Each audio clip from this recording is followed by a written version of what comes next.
मैं अभि त्रिपाठी एक बार फिर से आपका अपने इस चैनल टारगेट विद अभि त्रिपाठी में स्वागत करता हूँ। तो जैसा कि आप जानते हैं कि हम इस समय वर्ड पावर सीरीज़ को लेकर आए हुए हैं और उसमें लगभग 14 से 15 लेक्चर हम कंप्लीट कर चुके हैं और 14 से 15 लेक्चर में हमने करीब 300 से 400 जेन्युइन वर्ड और उसी से रिलेटेड सिनोनिम्स, एंटोनिम्स सभी चीज़ों को मिलाकर लगभग 700 से 800 वर्ड हम डिस्कस कर चुके हैं। तो जैसा कि लेक्चर नंबर 15 में आप जानते हैं कि हम सिस रूट वर्ड को डिस्कस कर रहे थे। तो सिस रूट वर्ड जो होता है, ये होता है टू कट का। इसका ये कहीं पर भी आ जाए टू कट को रिलेट करेगा, ठीक? ये हमेशा टू कट से, कटने से, इसी से रिलेटेड होगा। तो इसमें एक लास्ट वर्ड रह गया था, जो कि मैं अभी बोल दे रहा हूँ आपको, सीसर्स। बहुत आसान सा वर्ड है, ठीक? SCIERS, ठीक? सीसर्स मतलब कैंची वाला, हाँ। तो उसको हम उस स्लाइड में नहीं कर पाए थे, तो उसको हम अब इस स्लाइड में आपको बता दे रहे हैं, तो इस स्लाइड में करेंगे। तो सीसर्स का मतलब जान लीजिए SCISSORS, ठीक? ये सीसर्स मतलब कैंची हो गया, ठीक? आप इसको ध्यान रखिएगा। और अब आते हैं लेक्चर नंबर 16 में। तो लेक्चर नंबर 16 दिया गया है, एक नया रूट वर्ड हम यहाँ से डिस्कस करेंगे इस लेक्चर नंबर 16 में, जो कि है काम या क्लेम या काम, ठीक? ये हमेशा कहीं पर भी आ जाए। देखिए, एक सेकंड हाइलाइटर लगा लें। देखिए ये चीज़, ये कहीं पर भी आ जाए, काम या क्लेम, ठीक? तो ये to shout, to cry out, इससे रिलेट करेगा, कहीं पर भी ये आ जाए, ठीक? तब इसका क्या हो जाएगा? एक। अब देखिए 380 वर्ड हमने दिया है यहाँ पर, इसमें क्या होता है देखिए 380 एक्लेम दिया गया है। एक एक ये टू का रूट वर्ड है, ठीक? और हमने इसको बताया हुआ है आपको इसके पहले। एंड इसका नेक्स्ट रूट वर्ड जो है वो क्लेम है। तो हमने बताया है कि क्लेम जो है साउट का रूट वर्ड है। तो अब इसका अर्थ निकालिए, मतलब किसी के बारे में जोर-जोर से, जैसे आप किसी के का गुणगान करते हो, जोर-जोर से चिल्लाते हो, तो हो नहीं जाएगा ऐसा एक्लेम, ठीक? तो उसको उस तरीके से देखा जाए तो एक्लेम का मतलब किसी की प्रशंसा करना, किसी के गुणगान करना। तो सीधा अर्थ इसका यही हो जाएगा कि देखिए प्रशंसा करना, एक्लेम। देखिए यहाँ पर दिया गया है। और इसका अगर इंग्लिश में मीनिंग देखें क्या दिया गया है, इंग्लिश में दिया गया टू प्रेज और वेलकम समबडी और समथिंग पब्लिकली, ठीक? किसी व्यक्ति या किसी चीज़ की पब्लिकली मतलब सामाजिक तौर पर प्रशंसा करना, वेलकम करना, स्वागत करना, उसी को कहते हैं एक्लेम, ठीक? तो ये तो आपको पता चल गया एक्लेम क्या है, ठीक? और अगर इसी चीज़ को यहाँ से जो दिया गया है ये, इसी को वन वर्ड सब्स्टिट्यूशन में आपसे पूछ ले ये चीज़, तो आप बिल्कुल इसको एक्लेम टिक कर दीजिएगा। ये हो गया। अब आते हैं नेक्स्ट वर्ड, ठीक? नेक्स्ट वर्ड 381 दिया गया है, एक्लामेशन। ये भी क्लेम रूट वर्ड से रिलेटेड है। देखिए हमने यहाँ पर दिया हुआ है, ये क्लेम रूट वर्ड से ये भी रिलेटेड है, ठीक? ये हो गया। और एक्लामेशन 380 एक्लामेशन दिया गया है। तो आपको थोड़ा फील हो रहा होगा कि जैसे पिछले शब्द से कुछ रिलेट कर रहा है, ठीक? पिछले शब्द से जैसे कुछ रिलेट कर रहा है ये। तो बस वही एक्लामेशन अब क्या हो जाएगा? तो एक्लेमेशन एक टू हमने बताया हुआ है। एंड क्लैम जो होता है, इसका हमने यहाँ पर देखिए डॉट डॉट कर दिया, चूँकि हमने यहाँ पर दिया हुआ है। देखिए, चूँकि हमने यहाँ पर दिया हुआ है, इसका जो अर्थ होता है इसको हमने दिया हुआ है। तो हमेशा क्लैम जो होता है ये रिलेट करेगा टू शाउट से, टू क्राई आउट से, ठीक?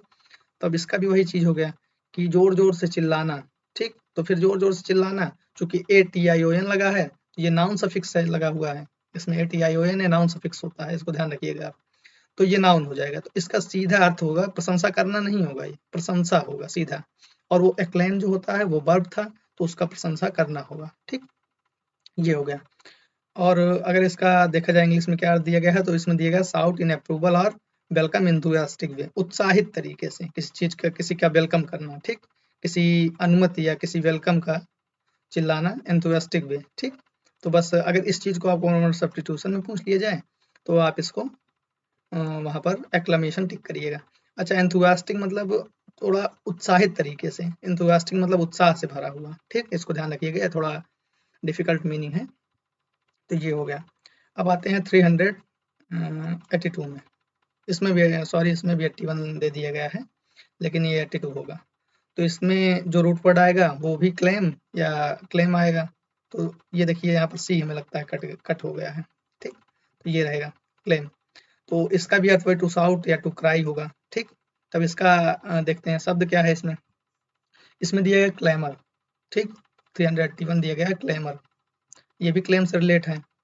अब फिर हमने यहाँ पर इसको डॉट डॉट कर दिया, तो क्यों कर दिया? क्योंकि हमने बताया हुआ है कि क्लेम या क्लाम जो होता है, क्लेम या क्लाम कहीं पर भी आ जाए, ये हमेशा रिलेट होगा टू शाउट से या टू क्राई आउट से, ठीक। मतलब चिल्लाना, टू शाउट मतलब चिल्लाना, टू क्राई आउट मतलब जोर जोर से चिल्लाना, यही हो जाएगा इसका।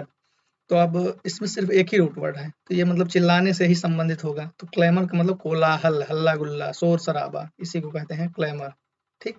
ये देखिए, ये हो गया। अच्छा, इसका देख लेते हैं इंग्लिश में क्या अर्थ दिया गया। टू डिमांड समथिंग लाउडली, ठीक। लाउडली मतलब तेजी से, ठीक। मतलब ऑडिबल हो, लाउडली मतलब ऑडिबल हो, इतनी देर सुना है कि ऑडिबल हो, ठीक। तो अब इसका अर्थ क्या हो जाएगा? किसी चीज की मांग करना, किसी चीज की मांग के लिए कोलाहल करना, हल्ला करना, शोर शराबा करना, उसी को कहते हैं क्लेमर, ठीक। ये चीज हो गया। तो आई होप ये भी समझ में आ गया होगा आपको अच्छी तरीके से। तो अगर ये चीज आपसे to demand something in loudly way, ये चीज आपको वन वर्ड सब्स्टिट्यूशन में पूछ लिया जाए, तो आप इसको क्लेमर टिक कर दीजिएगा, ओके। तो आई होप ये भी वर्ड आपको अच्छी तरीके से समझ में आ गया होगा। तो अब बढ़ते हैं 383, चूंकि 81 82 था, यहाँ गलती से लिख उठा है 81, तो हाँ, अब 382 83 देखिए, इसमें नंबरिंग नहीं की गई है, इसको ध्यान रखिएगा। 383 है, तो इसमें दिया गया क्लेम या क्लेम, हमने बताया हुआ है इसका रूट वर्ड यही हमेशा होगा, कहीं पर भी आ जाए। तो डी, डी मतलब थ्रू, थ्रू मतलब एक तो होता थ्रू जो होता है, और एक होता थ्रो मतलब किसी चीज के ऊपर, इस चीज को कहते हैं। मतलब क्लेम किसी चीज के ऊपर चिल्लाना, मतलब भाषण देना। जैसे आप वो जब भाषण दिया जाता है तो उसमें एक माइक नहीं होता जिस पर बोला जाता है, बस उसी के ऊपर चिल्लाया जाता है, ठीक। तो बस वही चीज हो गया कि इसके ऊपर भाषण देना है। और क्लैम का मतलब यहाँ पर हमने डॉट डॉट किया है, तो यहाँ पर यहाँ से टू क्राई और वो हो जाएगा टू क्राई आउट, ठीक। तो इसका मतलब चिल्लाना हो जाएगा यहाँ से, मतलब किसी चीज के ऊपर। अब डिवाइडेड रूट वर्ड से हम इसका अर्थ निकालते हैं, तो क्या निकल के आता है? थ्रू मतलब किसी चीज के ऊपर, ठीक।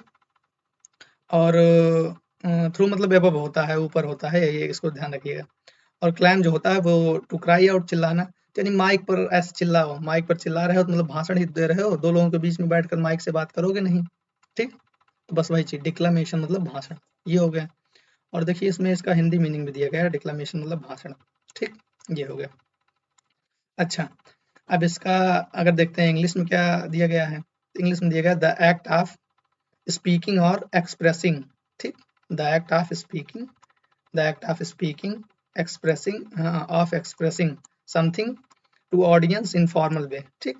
औपचारिक तरीके से ऑडियंस में, ऑडियंस मतलब जहाँ पर सुनने वाले लोग हैं, श्रोतागण में, ठीक। किसी चीज को बोलना, कोई चीज व्यक्त करना, तो उसी को कहते हैं डिक्लामेशन। तो भाषण में भी वही होता है। तो अगर ये चीज आपको वन वर्ड सब्स्टिट्यूशन में पूछ लिया जाए, द एक्ट ऑफ स्पीकिंग और of expressing something to an audience in a formal way, ये चीज आपसे पूछ लिया जाए, तो आप इसको डिक्लामेशन वन वर्ड सब्स्टिट्यूशन में टिक करिएगा, वो एक ऑप्शन में जरूर रहेगा, ठीक। तो ये चीज हो गया। तो आई होप 384 भी आपको अच्छी तरीके से समझ में आ गया होगा। अब बढ़ते हैं 384 में, ये है 384। 384 दिया गया एक्सक्लेमेशन, ये भी क्लेम रूट वर्ड से रिलेटेड है। देखिए, ये हमने दिया है क्लेम का root word, claim root word का अर्थ, ठीक।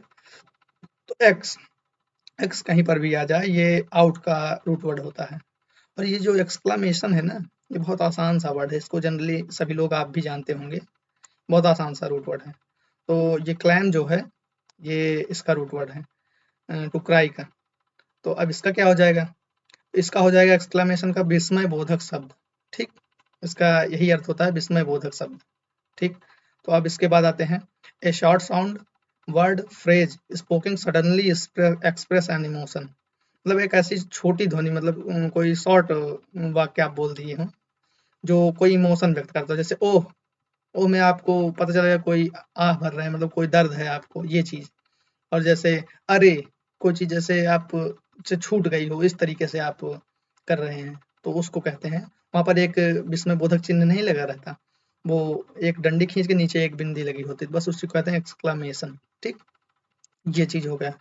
तो आई होप ये भी समझ में आ गया होगा।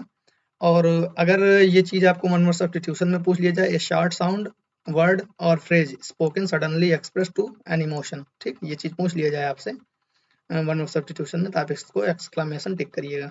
ओके, अब बढ़ते हैं नेक्स्ट वर्ड की तरफ। उसमें दिया गया है प्रोक्लमेशन, ठीक, प्रोक्लमेशन, ये भी क्लेम रूट वर्ड से रिलेटेड है। यहाँ पर हमने क्लेम रूट वर्ड का अर्थ नहीं लिखा, देखिए ये चीज़ चूंकि हमने यहाँ पर लिख दिया था। अब प्रो का कहीं पर भी प्रो आ जाए, या तो इसका अर्थ फॉरवर्ड होगा या तो फोर्थ होगा, मतलब पहले से रिलेटेड होगा इसका अर्थ, ठीक, ये कहीं पर भी आ जाए। तो अब इसका क्या हो जाएगा, तो हाँ, प्रोक्लमेशन मतलब कोई चीज़ पहले चिल्ला दी गई हो, पहले बता दी गई हो। तो कोई चीज़ पहले बताई जाती है तो वो जैसे घोषणा किसी चीज़ की जाती है, तो वही चीज़ तो होता है। तो प्रोक्लमेशन मतलब घोषणा होती है। यहाँ पर देखिए ये हिंदी में स्लाइड बन नहीं रहा था, तो हमने इसको लिख दिया, आप इसको ध्यान से समझ लीजिएगा। मैं बता रहा हूँ घोषणा, अनाउंसमेंट, ठीक, ये चीज़ है इसका अर्थ, ठीक। तो अब इसका जो है इंग्लिश में क्या दिया गया, an official statement about something important that is made to the public.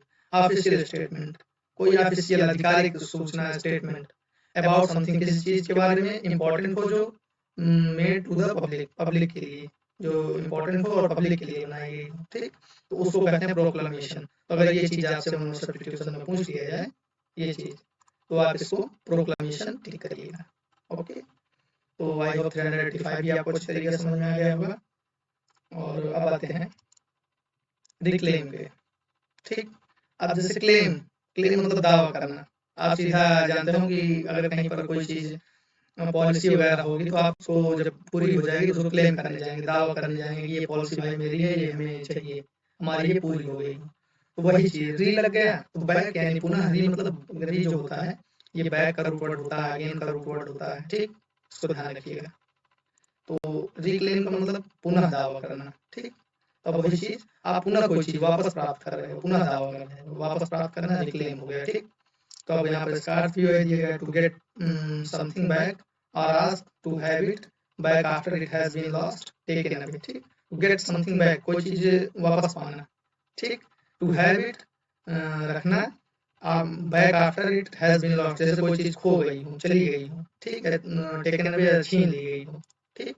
ये चीज अगर आपसे कोई चीज ले ली गई हो उसको आप पुनः प्राप्त करते हैं, उसी को रिक्लेम कहते हैं, ठीक, ये चीज। तो अगर ये चीज आपसे सब्स्टिट्यूशन में पूछ लिया जाए तो आप इसको टिक करिएगा रिक्लेम, ठीक, ये भी हो गया। और अब बढ़ते हैं 387 में। 387, अच्छा हाँ, ये यहाँ से एक नया रूट वर्ड आपको मिला, ठीक है। 387 से एक नया रूट वर्ड आपको मिला, क्ली, CLI, क्ली।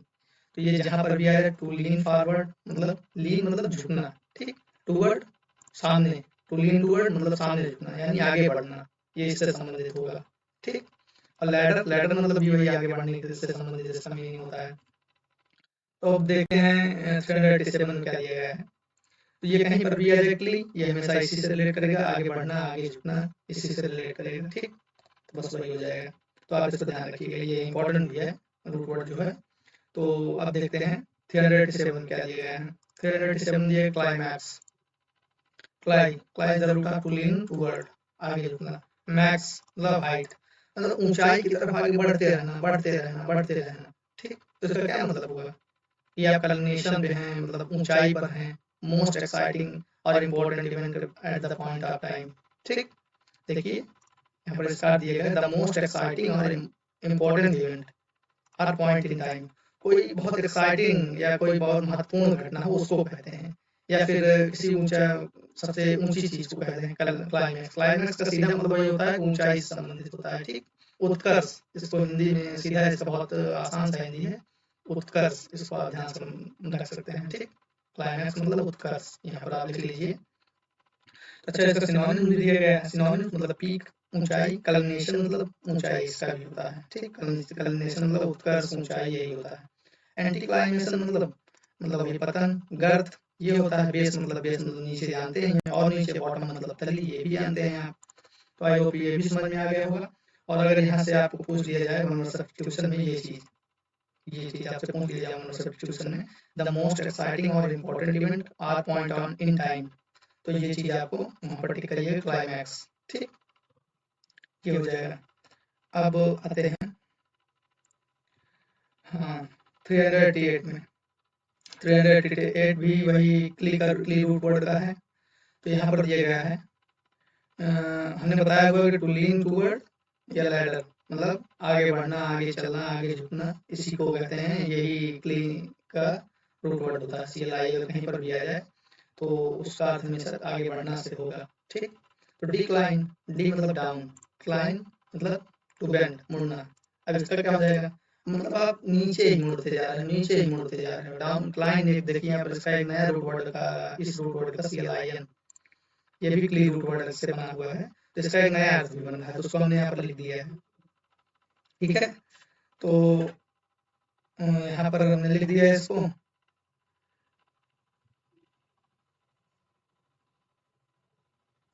हाँ, तो हमने इसको लिख दिया है क्ली को, तो टू बेंड मतलब नीचे मुड़ना। अब कोई चीज नीचे अगर जा रही है, नीचे जाती ही जा रही है, इसका मतलब उसका पतन हो रहा है, तो बस वही टू बेंड टूवर्ड्स। ठीक, मुड़ने की तरफ जाना, टूवर्ड्स मतलब तरफ, बेंड मतलब मुड़ना, मुड़ने की तरफ जाना, मतलब अगर कोई चीज मोड़ दी जाती है तो नीचे मुड़ जाएगी, मतलब उसी तरफ जाना। बिकम स्मॉलर, छोटी होना। ठीक, तो उसका इसका मतलब पतन हो रहा है। डिक्लाइन, डाउन, नीचे मुड़ना।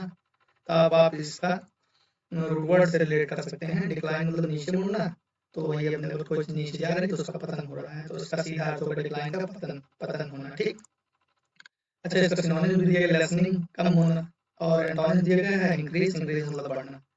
तो आई होप ये भी समझ में आ गया होगा। और अगर यहाँ से आपको 1 नंबर सब्स्टिट्यूशन में ये पूछ लिया जाए टू बेंड टूवर्ड्स या बिकम स्मॉलर, इसको ऑप्शन दिया रहे आपको डिक्लाइन, लेसनिंग, दोनों में से कोई भी दिया रहे, तो आप जो दिया रहेगा उसको आप टिक कर सकते हैं। ठीक, ये हो गया। अब बढ़ते हैं 389। 389 दिएगा डिसइंक्लाइंड। ठीक, डिसइंक्लाइंड, डिस हमने बताया हुआ है नॉट का रूट वर्ड है। क्ली जो है ये लीन टूवर्ड। ठीक, लीन टूवर्ड आगे बढ़ना, इसका रूट वर्ड है। ठीक, क्ली जो है, तब इसका क्या हो जाएगा, मतलब कोई चीज जिसका आगे बढ़ने की, आगे बढ़ रहे हो आप, आगे ना बढ़ो, मतलब आपकी इच्छा नहीं है आगे बढ़ने की।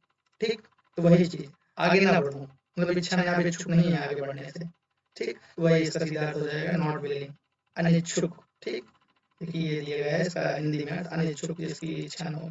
रिलक्टेंट मतलब इसका भी अनिच्छुक होगा, अनविलिंग मतलब अनिच्छुक, ग्रोजिंग मतलब अनिच्छुक। तो ये तीनों जो है सिनोनिम्स है डिसइंक्लाइंड, डिसइंक्लाइंड का। ठीक, डिसइंक्लाइंड का सिनोनिम्स रिलक्टेंट, अनविलिंग, ग्रोजिंग, ये तीनों हैं। और इसका एंटोनिम देखा जाए तो ईगर, इंक्लाइंड। इंक्लाइंड मतलब इच्छुक होता है। ठीक, इंक्लाइंड, इन मतलब इंक्लाइंड मतलब आगे बढ़ना, तो आप आगे बढ़ते जा रहे हैं तो आप इच्छुक हैं, तभी तो जा रहे हैं आगे बढ़ने के लिए। तो बस वही इसी से ये बन चुका है। तो आई होप ये भी समझ में आ गया होगा आपको अच्छे तरीके से। तो अगर नॉट विलिंग आपको 1 नंबर सब्स्टिट्यूशन में पूछ लिया जाए तो आप इसको डिसइंक्लाइंड टिक करिएगा। अब उसके बाद आते हैं इंक्लिनेशन। ठीक, ये डिसइंक्लाइन हमने पढ़ा है, हमें लगता है ये उसी से कुछ रिलेट कर रहा है, आप देखिएगा उसी से रिलेट कर रहा है। इन मतलब टूवर्ड्स, किसी की तरफ, क्लेन मतलब झुकना, मतलब आप किसी की तरफ झुक रहे हैं, किसी की तरफ जा रहे हैं, किसी से ज्यादा मिल रहे हैं, आपकी इच्छा चाह होगी कि हाँ उनसे मिले, बस वही डिजायर, मतलब इसका सिनोनिम होगा डिजायर, और इसका सीधा अर्थ होगा इच्छा या चाह। ठीक, देखिए इच्छा दिया गया है। ठीक, तो इसका एंटोनिम्स हमने अभी पिछले वर्ड में पढ़ा, डिसइंक्लिनेशन। ठीक, अनिच्छा, अनिच्छुक। ठीक, ये हो गया। अच्छा, इसका इंग्लिश में अर्थ क्या दिया गया है, a feeling that makes you want to do something. ठीक, ऐसी फीलिंग जो बनाती है आपको कोई चीज करने के लिए। ठीक, कोई चीज करने के लिए जो आपको प्रेरित करती है, यानी इच्छा ही प्रेरित कर दिया। अगर आपको कोई चीज की इच्छा नहीं होगी तो वो आपको प्रेरित नहीं करेगा। तो बस वही इंक्लिनेशन मतलब इच्छा या चाह। तो अगर ये चीज आपसे पूछ ली जाए सब्स्टिट्यूशन में तो आप इसको इंक्लिनेशन टिक करिएगा। ठीक, आई होप ये भी समझ में आ गया होगा। और अब बढ़ते हैं अगले शब्द की तरफ। अगला शब्द भी हमारा क्ली से रिलेटेड है। देखिए ये, और जो कि रूट वर्ड हमने बताया टू लीन टूवर्ड या लैडर, मतलब आगे बढ़ना, आगे बढ़ने से संबंधित इसका अर्थ होगा क्ली का। और अब इसका देखते हैं 391 क्या दिया गया है। 391 दिया गया प्रोक्लिविटी। ठीक, pro is the forward, and क्ली जो होता है ये स्लोप का रूट वर्ड होता है। ठीक, तो आगे चलते जाना, चलते जाना, चलते जाना। तो जैसे आप कोई बॉल ले लीजिए और उसको किसी ढलान वाली जगह से छोड़ दीजिए, तो वो आगे चलती ही जाएगी, चलती ही जाएगी, चलती ही जाएगी, ठीक। तो वही उसकी तब वहाँ से उसकी प्रवृत्ति ही बन जाएगी, वो जहाँ तक वो ढाल बना रहेगा, स्लोप बना रहेगा, वो वहाँ तक चलती ही जाएगी। तो बस वही प्रोक्लिविटी मतलब प्रवृत्ति, ठीक, ये चीज़ हो गया। फॉरवर्ड स्लोप मतलब आगे के ढाल पर अगर किसी को भी छोड़ दिया तो उसकी प्रवृत्ति बन जाएगी आगे चलने की, चूँकि भाई वो आगे चलता ही जाएगा ना चाह कर भी। तो बस वही प्रोक्लिविटी मतलब प्रवृत्ति, ये हो गया। अच्छा, इसी का एक वो दिया गया है, क्या नाम है, सिनोनिम्स। इसका सिनोनिम दिया गया है प्रोपेंसिटी, ठीक। प्रोपेंसिटी मतलब धुन, इसको ध्यान रखिएगा, हमने यहाँ पर हिंदी में नहीं लिख पा रहे थे तो इंग्लिश में लिख दिया। मतलब धुन या प्रवृत्ति इसको कहते हैं। तो अब ये हो गया a natural tendency to do something specially something immoral, मतलब प्राकृतिक प्रवृत्ति, टू डू समथिंग कुछ करने के लिए स्पेशली जो कि इमोरल हो, अनैतिक हो, उस प्रवृत्ति को प्रोक्लिविटी कहते हैं, ठीक। तो ये चीज़ आप ध्यान रखिएगा, अगर ये चीज़ आपसे वन सब्स्टिट्यूशन में पूछ लिया जाए तो आप उसको प्रोक्लिविटी टिक करिएगा, या प्रोपेंसिटी होगी तो वो भी टिक कर सकते हैं, ठीक। तो किसी भी चीज़ की धुन रखना, तो वही हो गया ये। अब इसके बाद आते हैं 392 में। 392 ये भी हमारा उसी क्ली रूट वर्ड से रिलेटेड है, और इसका अर्थ है टू लीन टूवर्ड या लैडर, मतलब आगे बढ़ने लगने से इसका अर्थ हुआ रिक्लाइन। अब री जो हो गया ये बैक रूट वर्ड हमने बताया, क्लाइन मतलब टू बेंड, ठीक। क्लाइन टू बेंड, मुड़ना झुकना, यही बेंड मतलब मुड़ना झुकना, यही हो गया। तब इसका क्या हो जाएगा, सिनोनिम्स इसका मतलब वही सहारा लेना, किसी चीज का सहारा लेना, ये हो गया। और इसका रिक्लाइन का मतलब भी हो गया, सीधे यहाँ देखें बैक मुड़ना, अगर पीछे आप मुड़ रहे हैं तो ऐसे पीछे एकदम पूरी तरीके से झुक नहीं सकते, किसी चीज का सहारा लेंगे, ठीक है। बस वही आगे जिस तरीके से झुक सकते हैं उस तरीके से पीछे नहीं झुक सकते बिना किसी सहारे के। बस वही यानी पीछे मुड़ना का रिक्लाइन का मतलब हो गया सहारा लेना। यहाँ से आप रूट वर्ड से इसको ध्यान रख सकते हैं। और इसका एंटोनिम जो दिया गया है स्ट्रेटन, मतलब सीधा रहना, एकदम बिल्कुल झुकना मत, सीधे रहना, क्या हो गया। और इसका हिंदी में अर्थ दिया गया है, देखिए सहारा लेना या झुकना। तो आई होप ये भी समझ में आ गया होगा। अब देखते हैं इसका इंग्लिश में क्या अर्थ दिया गया है, टू सिट और lie in a relaxed way with your body leaning backwards, ठीक। तो सिट और लाई बैठना या लेटना रिलैक्स वे, आरामदायक तरीके से, with your body leaning backward, जब आपकी शरीर पीछे झुक चुकी हो पूरी तरीके से, ठीक। तो अगर ये चीज आपसे पूछ लिया जाए वन सब्स्टिट्यूशन में तो आप इसको टिक करिएगा रिक्लाइन, ठीक, ये चीज है। तो आई होप ये वीडियो आपको बहुत अच्छी लगी होगी, और लगभग जितने वर्ड हमने डिस्कस किए हैं इस वीडियो में लगभग सभी आपको समझ में आ गए होंगे। तो अगर वीडियो अच्छी लगी तो आप हमारे चैनल को सब्सक्राइब करिए एंड वीडियो को लाइक एंड शेयर करिए। तो वर्ड पावर सीरीज हमारी इस तरीके से चलती रहेगी। तो वर्ड पावर सीरीज के अगले लेक्चर में मिलते हैं, लेक्चर नंबर 17 के साथ। ये हमारा लेक्चर नंबर 16 था। तो मिलते हैं।